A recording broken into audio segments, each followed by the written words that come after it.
नमस्कार, इझी रेसिपीमध्ये तुम्हा सर्वांचे स्वागत आहे। आज आपण बनवणार आहोत घरच्या घरी तयार होणारे टेस्टी असे मँगो आईस्क्रीम।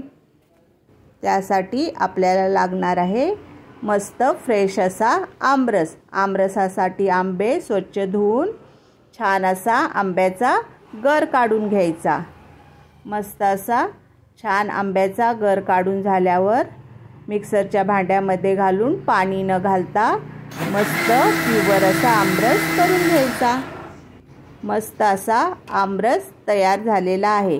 आता आपण करूया आईस्क्रीमची तयारी। त्यासाठी आपल्याला लागणार आहे 2 वाटी दूध, 1 वाटी मिल्क क्रीम, 2 वाटी आंब्याचा रस, 1 वाटी मिल्क पावडर, 2 चमचे मँगो क्रश आणि साखर। पहिल्या मिक्सरच्या भांड्यामध्ये दूध, मिल्क क्रीम, मिल्क पावडर आणि थोडीशी अगदी थोडी साखर घालायची, कारण मिल्क पावडर, मँगो क्रश आणि आंबे गोड असतात, त्यामुळे तुम्हाला गोड जेवढी पाहिजे तेवढी साखर घालायची आणि मस्त असं फिरवून घ्यायचं। फिरवून झाल्यावर त्यामध्ये आंब्याचा क्रश आणि आमरस घालून पुन्हा मिक्सरच्या भांड्यामध्ये फिरवून घ्यायचे। मँगो क्रशमुळे आईस्क्रीमला फ्लेवर छान येतो। मस्त असे मिश्रण तयार झाले आहे। ते सेट व्हायला एका भांड्यामध्ये ओतून घ्यायचे।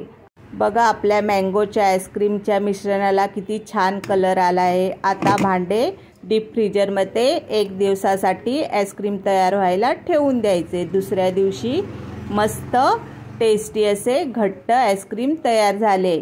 बघा किती सुंदर दिसते। छान असे मस्त टेस्टी घरच्या घरी तयार होते मँगो आईस्क्रीम।